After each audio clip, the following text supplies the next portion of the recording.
போர்கள் ஒரு கண்ணோட்டம். நபி ஸல்லல்லாஹு அலைஹி வஸல்லம் கலந்து கொண்ட போர்கள், நபி ஸல்லல்லாஹு அலைஹி வஸல்லம் அனுப்பி வைத்த படைப்பிரிவுகள் மற்றும் குழுக்கள் ஆகியவற்றின் நிலைமைகள், பின் விளைவுகள், மாற்றங்கள் பற்றி நாம் ஆய்வு மேற்கொண்டாலும் சரி அல்லது வேறு யார் ஆய்வு செய்தாலும் கீழ்க்கண்ட முடிவுக்கே வர வேண்டும். நபி ஸல்லல்லாஹு அலைஹி வஸல்லம் இறை தூதர்களில் தலை சிறந்து விளங்கியது போன்றே அனுபவம் வாய்ந்த ஒரு ராஜ தந்திரியாகவும் நிபுணத்துவம் நிறைந்த தலை சிறந்த தளபதியாகவும் விளங்கினார்கள். போரில் பல அனுபவம் பெற்ற தளபதிகளையும் தனது நுண்ணறிவால் மிஞ்சி இருந்தார்கள்.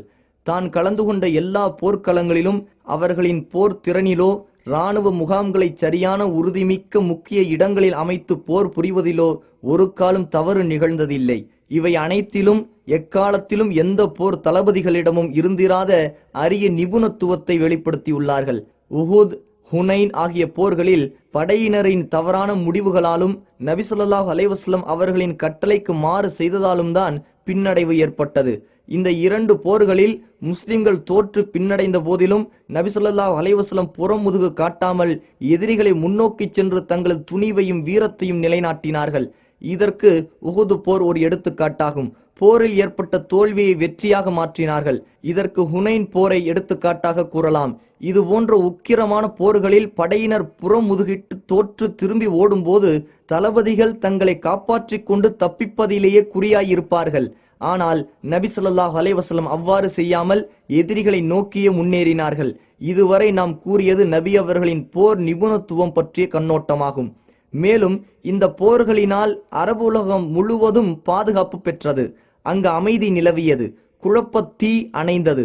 இஸ்லாமிற்கும் சிலை வழிபாட்டிற்கும் இடையே நடந்த போர்களில் எதிரிகளின் வலிமை குன்றியது. அவர்கள் சமாதானத்திற்கு அடிபணிந்தார்கள். இஸ்லாமிய அழைப்பு பணி பரவுவதற்கு உண்டான தடைகளும் அகன்றன. இவையாவும் நபி ஸல்லல்லாஹு அலைஹி வஸல்லம் அவர்கள் நடத்திய அறப்போர்களினால் ஏற்பட்டவை என்பது ஆய்வில் நமக்கு தெரிய வரும் உண்மை. மேலும் இந்த போர்களில் தன்னுடன் இருப்பவர்களில் உண்மையான தோழர் யார், உள்ளத்தில் நயவஞ்சகத்தை மறைத்து மோசடி செய்ய துடிக்கும் முனாஃபிக்குகள் யார் என்பதை நபி ஸல்லல்லாஹு அலைஹி வஸல்லம் அவர்களால் பிரித்தறிய முடிந்தது.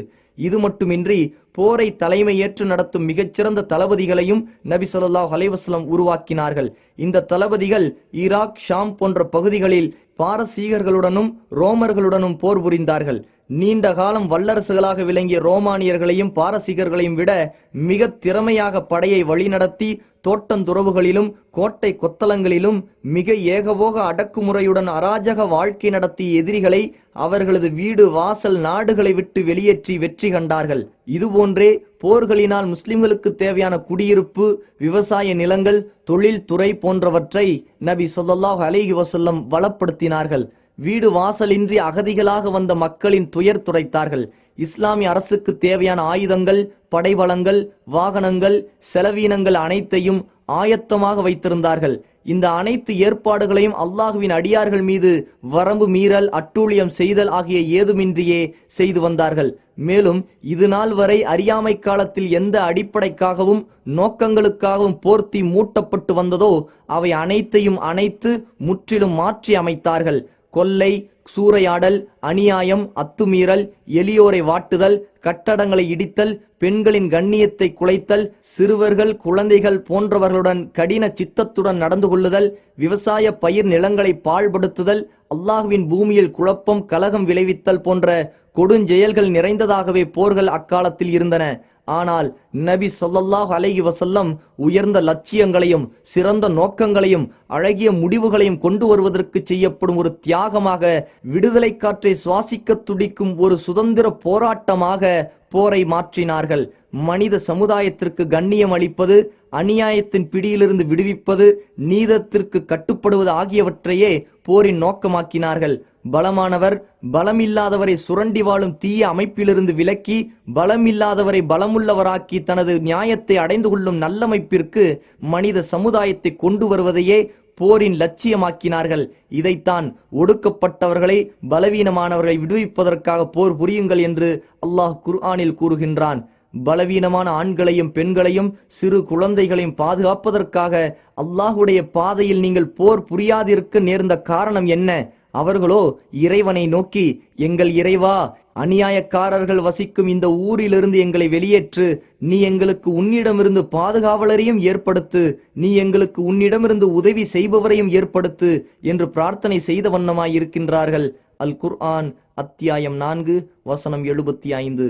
ஆகவே மோசடி, அநியாயம், அழிச்சாட்டியம், பாவங்கள், அத்துமீறல் ஆகிய அனைத்தில் இருந்தும் அல்லாஹ்வின் பூமியை சுத்தப்படுத்தி அதில் அமைதி, பாதுகாப்பு, அன்பு, மனிதநேயம் ஆகியவற்றை பரப்புவதும் நிலைநாட்டுவதும் தான் ஜிஹாத்தின் நோக்கமாகும்.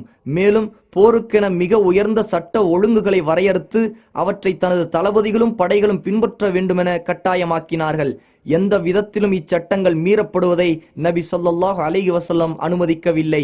சுலைமான் இப்னு புரைதா ரலியல்லாஹு அன்ஹு தனது தந்தையின் வாயிலாக அறிவிக்கின்றார், நபி ஸல்லல்லாஹு அலைஹி வஸல்லம் பெரிய அல்லது சிறிய படைக்கு தளபதியை நியமித்தால், நீங்கள் அல்லாஹ்வை அஞ்சுங்கள், உங்களது படையினரிடத்தில் நல்ல முறையில் நடந்து கொள்ளுங்கள் என தளபதிக்கு விசேஷமாக வலியுறுத்தி உபதேசம் புரிந்துவிட்டு அவருக்கும் படையினருக்கும் சேர்த்து கீழ்காணும் உபதேசம் செய்வார்கள்.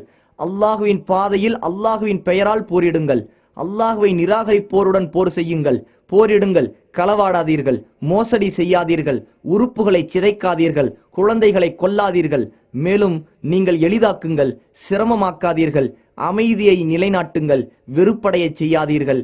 ஆதாரம் சஹீஹ் முஸ்லிம், முஹ்ஜமுத் தப்ரானி. நபி ஸல்லல்லாஹு அலைஹி வஸல்லம் ஒரு கூட்டத்தார் மீது தாக்குதல் தொடுக்க செல்கையில் இரவு நேரமாக இருப்பின் காலை வரை பொறுத்திருப்பார்கள். உயிர்களை நெருப்பிலிட்டு பொசுக்குவதை நபி ஸல்லல்லாஹு அலைஹி வஸல்லம் வன்மையாக தடுத்தார்கள். சரணடைந்தவர்களை கொல்லக்கூடாது, பெண்களை கொல்வதோ அடிப்பதோ கூடாது, கொள்ளையடிக்க கூடாது, கொள்ளையடிக்கப்பட்ட பொருளை உண்பது செத்த பிணத்தை உண்பதை விட கேவலமானது, விவசாய நிலம் மற்றும் மரங்களை அழிக்கக்கூடாது, ஆனால் எதிரியை அடக்குவதற்கு இதை தவிர வேறு வழி ஏதும் தென்படாவிட்டால் நிர்பந்த சூழ்நிலையில் நிலம் மற்றும் மரங்களை அழிக்கலாம். இவ்வாறு போரில் கடைபிடிக்க வேண்டிய முறைகளை நபி ஸல்லல்லாஹு அலைஹி வஸல்லம் தமது தோழர்களுக்கு கற்றுக் கொடுத்தார்கள். மேலும் மக்கா வெற்றியின் போது காயம்பட்டோரை தாக்காதீர்கள், புறமுதுகு காட்டி ஓடுபவரை துரத்தாதீர்கள், கைதிகளை கொல்லாதீர்கள் என ஆணை பிறப்பித்தார்கள். ஒப்பந்தம், உடன்படிக்கை செய்து கொண்டவர்கள் கொல்லப்படுவதை மிக வன்மையாக கண்டித்து, யார் ஒருவர் உடன்படிக்கை செய்து கொண்டவரை கொன்றுவிட்டாரோ அவர் சுவன வாடையை நுகரமாட்டார், சுவன வாடையை 40 ஆண்டுகள் தூரமாக இருந்தாலும் நுகரலாம் என நபி ஸல்லல்லாஹு அலைஹி வஸல்லம் எச்சரித்தார்கள். இன்னும் பல உயர்வான அடிப்படைகளை உருவாக்கியதன் மூலம் அறியாமைக்கால அசுத்தத்தை விட்டு போர்களை சுத்தமாக்கி அவற்றை புனித போராக, மனிதநேயமிக்க ஜிஹாதாக மாற்றினார்கள். ஆதாரம் ஜாதுல் மஆத்.